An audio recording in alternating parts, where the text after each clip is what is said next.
Hello my YouTube family, welcome to my YouTube channel. দেখতেই পাচ্ছ ready shady হয়ে বেরিয়ে পড়েছি আমরা দুজনে। কোথায় যাচ্ছি সেটা তোমাদের সাথে শেয়ার করবো, তাই ভিডিওটা স্কিপ না করে পুরো ভিডিওটা দেখতে থাকো প্লিজ। দেখতেই পাচ্ছ কোথায় চলে এসেছি। কিছু যদি আন্দাজ করে থাকো তাহলে কমেন্ট করে জানিয়ে দাও, তাহলেই বুঝবো তোমরা বুঝতে পেরেছো। এবার হয়তো বুঝতে পেরেছো কোথায় এসেছি। আমরা দুজনে চলে এসেছি দক্ষিণেশ্বর। এটা বিয়ের পর প্রথমবার আমরা আসলাম দক্ষিণেশ্বর। বিয়ের আগেও আমরা অনেকবার এসেছি দক্ষিণেশ্বর। সবাই বলে দক্ষিণেশ্বর আসলে নাকি ব্রেকআপ হয়ে যায়। দেখো আমাদের প্রথম রিলেশনে তখন আমরা দক্ষিণেশ্বরে এসেছিলাম পুজো করতে।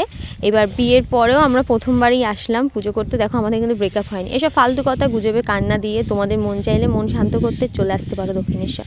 চলে আসলাম, তারপর ওখান থেকে একটু গঙ্গা জল নিয়ে মাথায় ছিটিয়ে নিলাম। তারপর বলছি আর কি করব, প্রচুর লাইন ছিল, চলো বাড়ির দিকে যাই, আর পুজো করতে পারবো না। তখন বেলা 1টা বেজে গেছিলো, মন্দিরের দরজা বন্ধ করে দিয়েছিল। এর জন্য আমি আর আমার বর তাড়াতাড়ি করে একটু এখান থেকেই ঠাকুরকে প্রণাম করে নিল। আমার বর মনের মধ্যে অনেক কষ্ট আছে, যেগুলো মাকে বলে নিল, দূর থেকেই বললো। আর মাকে বললো মা পরের বার জন্য এসে তোমার কাছে পুজো করতে পারি।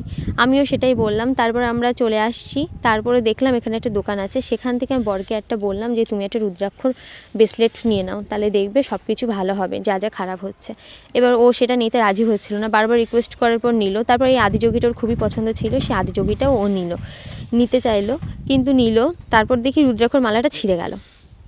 তারপর আমাকে বারবার বলল যে তুমি কিছু একটা নাও, না হলে কেমন একটা খারাপ লাগে। আমি তো রুদ্রাক্ষর ব্রেসলেট নিয়েছি, আদিযোগীটাও নিয়েছি, তুমি একটা কিছু নাও। আমি তারপর ওকে বললাম তাহলে তুমি আমাকে এক কাজ করো, তুমি আমাকে মঙ্গলসূত্রটা কিনে দাও।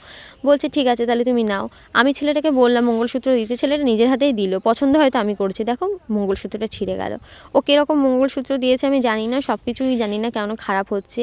বিয়ের পর থেকে আমাদের সাথে সত্যিই কোনো কিছু ভালো হয়নি, শুধু একটার পর একটা ঘটনা ঘটে যাচ্ছে, আমাদের সাথে খারাপ ছাড়া ভালো কিছু হচ্ছে না।